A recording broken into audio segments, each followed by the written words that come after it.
Esto era un análisis que yo había hecho porque a mi juicio el fundamento del éxito chileno es obviamente todo lo que venimos conversando, que son estos pilares de, aquí me faltó uno, pero de propiedad, apertura comercial, dinero estable y estabilidad y Estado subsidiario. A mi juicio son los 4 pilares, si tú quieres, fundamentales de cualquier país que quiere tener éxito económico y una baja carga regulatoria, que yo no lo puse. Entonces esto es lo que podríamos hablar, esta es la economía de libre mercado. Yo le puse modelo, pero en realidad esta es la economía de libre mercado, que se sustenta sobre una protección férrea de los derechos de propiedad, la apertura comercial, el dinero estable y un Estado que interviene muy poco, ojalá lo menos posible, digamos. Pero nosotros nos quedamos siempre aquí o nos quedamos aquí. Estas son las cifras de consumo, esto es el PIB, cómo está creciendo, cómo se disminuye la pobreza, todo eso está aquí, ¿ya? Y está soportado en esto. Pero lo que define finalmente en una sociedad, en la mayor parte, no quiero decir que es lo único, pero en la mayor parte lo que define en el país de cada uno de ustedes qué instituciones son las que van a prevalecer es esto, el clima de opinión intelectual, las ideas predominantes en una sociedad. Interesante, si no han leído el Free to Choose, léanlo, el análisis que hace Milton Friedman cuando dice el sueño de los Founding Fathers, que José Piñera nos presentó ayer, inspirado en gran parte en Adam Smith. Sabemos que Thomas Jefferson considera a Adam Smith junto con Say los 2 más grandes economistas o los 2 tratados más importantes de economía jamás escritos.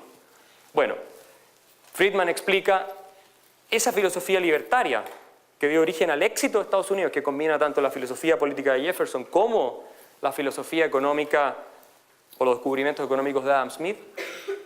Dice, en la práctica fueron en parte destruidos durante la Gran Depresión. El gobierno de Franklin Delano Roosevelt, que entra luego del presidente Hoover, que fue el verdadero fundador del New Deal, pero eso lo podemos conversar después. Pero Friedman insiste, en realidad dice, y esto a mí me pareció súper interesante notar esta frase, Friedman dice, el clima intelectual en las universidades americanas antes de la Gran Depresión ya era predominantemente socialista. Y eso a mi juicio es importante para entender lo que pasó en Estados Unidos y lo que ha pasado desde entonces. Porque Estados Unidos comienza ahí, la expansión del Estado, se crea el welfare state y de entonces nunca más terminó. Y siguió expandiéndose, hubo una pequeña pausa con Reagan, pero en el fondo el estado de bienestar siguió creciendo y finalmente estamos en la situación de hoy en que yo tengo la tesis de que el gobierno americano va a quebrar. Esa es mi tesis. Hay gente que me dice que estoy exagerando, pero con las unfunded liabilities, si uno ve la lógica política, más la deuda pública y todo lo demás, van a quebrar ya sea por la vía inflacionaria o por la vía de un default honesto, que es lo menos probable. Pero cuando Alan Greenspan dice no hay 0 posibilidad de quebrar porque podemos imprimir todo lo que queramos, bueno, eso es una especie de default, porque tú no estás pagando lo que en realidad dijiste que ibas a pagar.